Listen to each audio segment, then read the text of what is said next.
Shaun, Alan described it as businessman-like. You must be pretty pumped with that. Really pleased, you know, because I've played quite well this year until the back end of last year. The last month or so of 23 wasn't great. Felt like my game was sort of on the tilt a little bit, you know, and wasn't getting the results.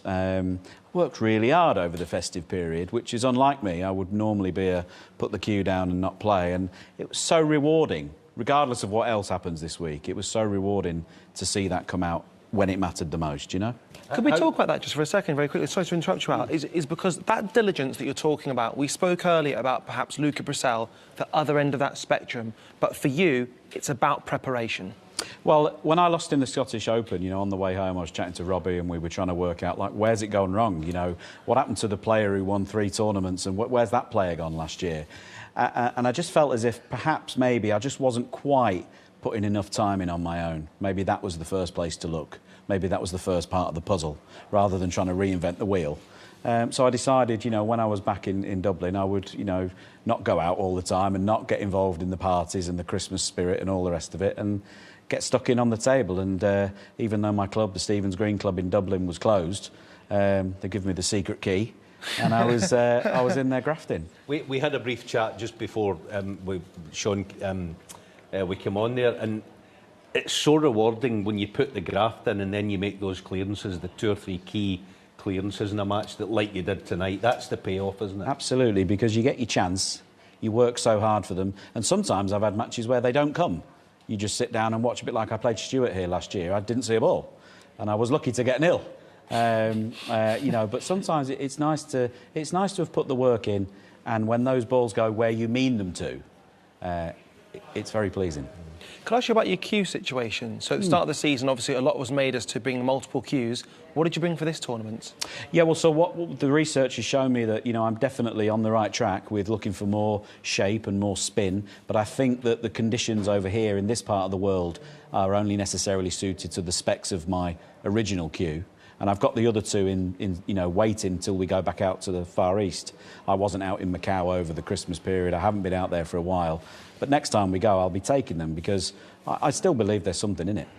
In terms of technology, and actually, it's a big question mark in the world of snooker. It caused a lot of controversy. A lot of the older players, the newer players, were kind of saying, well, what is the solution? But actually, we were saying that Luca Brissell actually had 2... Was it last season he had 2 cues? No, I think it was the year before last he come out to play, and he had 2 cues in the Masters, and I didn't think he was going to use one for certain shots, another one for other shots. I think Shaun's situation is different. I think it's conditions, but, you know, I think you're back to your original cue, aren't you? Yeah, I altered it because I was looking for it to give me more what we call deflection. I wanted more spin.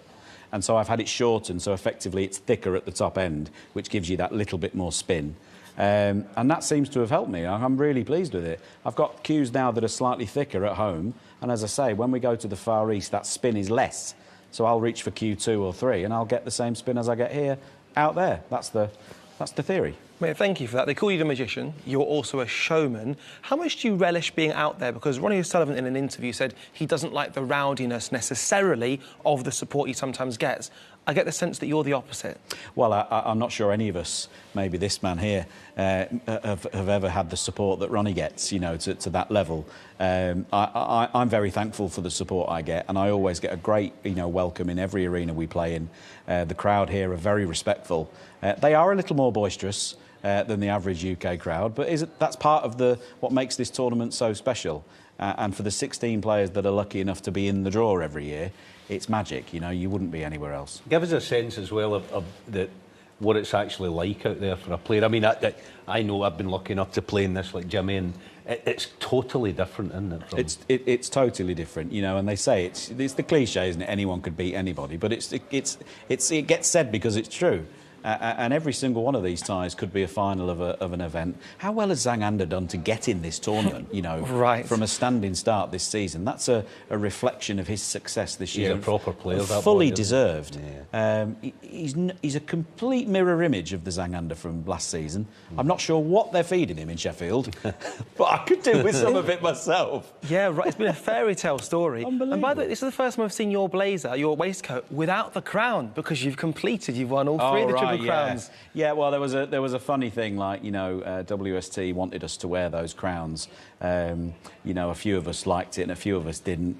There was rumours a few of the multi winners wanted multi-crowns to represent how many they'd won. I thought it was a little bit conspicuous for me, which says a lot with some of my suits and some of the gear I wear, if I thought it was conspicuous. But no, I think enough is made of the whole Triple Crown thing. I'm not sure we need it emblazoned on our gear, you know. Do you have the sparkling one with you? Oh, I do, Alan. It's always there. It's always there.